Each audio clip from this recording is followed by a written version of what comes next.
ni hara fuɗɗoray ɗo message mo kamɓe président de l'IEPTC Ella Sellou Dalein Diallo ɓe waɗi depuis ko ɓe woni ɗon haray ɓe holli day ɓe holli ɗo ɓe inni haray hiɓe kondani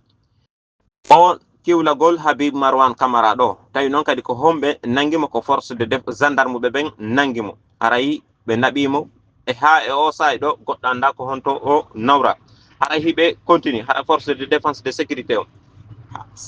duwaɓe hiwde jama on hiɓe continue waɗugol campagne ji ɗin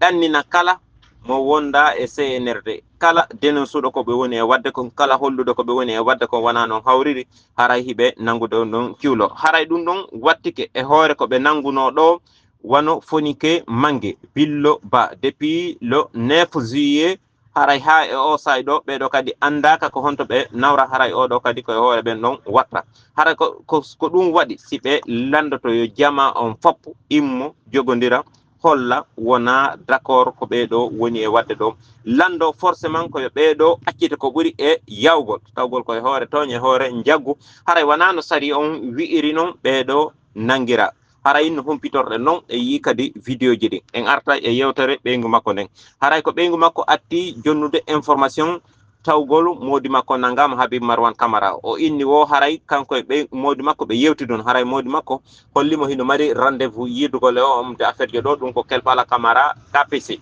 haray Kelpala Camara KPC o landimo o inni ha haray yo watta yila o inni noon hayso hulari wata hulu hay e fuy imo wondi e gorejo makko weldi ɗo makko heɓe fokkididi toon haray wo ɓe yaadi ha o landitoyimo dey fayman ko SMS message o inni o hewti ko couloir o woɗɗa hewtugol ko KPC haray ko lawum hewtinkomo ko KPC ko ɗon o suti haray en même temps ko ɗon haray woni ko o nanga haray no humpitorde noon ko gendarme ɓe nangimo haray ko parabrise oto woni ko ɓe fusi haray ko ɗon ɓe yaltiniri Habib Marwan Camara kanko e ɗimmojo makkom haray ko kotira Habib Marwan Camara nodduno kanko ɓeygu Habib Marwan Camara hollimo dey awa oɗo o nangam haray noon ɗimmojo makko ɓe accitunomo wano ɓe accitirno ɗimmojo Fonike Mangue on noon haray ko ɗon huppitiden haray noon avocat ɓen haray e ɓeygu makko e famille makko haray holli ha e o say ɗo haray goto anda ko honto o woni haray kono minniro noon avocat ɓen famille makko haray e weldiɓe makko ɓen haray ha goto andaka ko andari taw ko honnum waɗi saabu si oɗo nanga haray nanguɓe mo ɓen kadi innari ko ɗum ɗo nangira no humpitore ɗon haray o kiwlan o kiwlora noon haray sen ƴetti exemple wona ko ɓe innata ɗo reporter sans frontiére haray ko hiwɓe journaliste ɓe haray ko mojobere journaliste ɓurde ñandude e sengo Afrique nde maɗum sengo aduna Allah on haray ɓe waɗi ɗo kamɓe kadi déclaration arano président Sellou Dalein waɗir ɗon ɓe holli dey haray o hoorejo o site révélateur 224.com Habib Marwan Camara haray o nangama haray noon o andaka ko honto o nawra haray noon oɗo koye leykol ngol autorité on haray woni sécurité makko woni kanko Habib Marwan Camara haray kala ko waɗimo haray autorité on woni ko waɗimo haray kamɓe ɓe inni il tient responsable le autorité haray ko autorité on woni ko waɗi wo si tawi goɗɗum heeɓi oɗo ɓe landi noon yoɓe accitumo ko ɓuuri e yawde haray ɓe landi yoɓe accitumo ko ɓuuri e yawde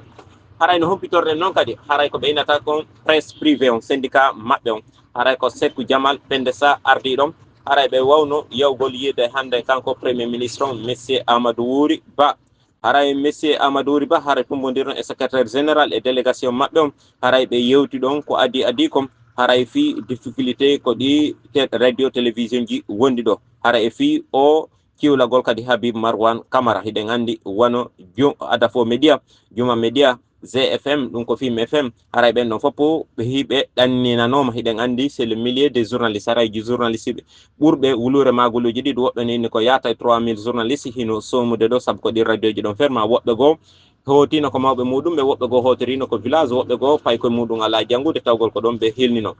haray ɓawo ɓe tumbodirgol ɗon ɓe hollimo kadi fi o journaliste ji Habib Marwan Camara haray premier ministre on wonno ko yewtiɓe piiji buy mi wawata artande ɓe ɗum fou haray kono ko honɗum kanko premier ministre on o yewti ɗo fi Habib Marwan Camara mi dara simi ɓuccana en ɗon seeɗa e haala tubakom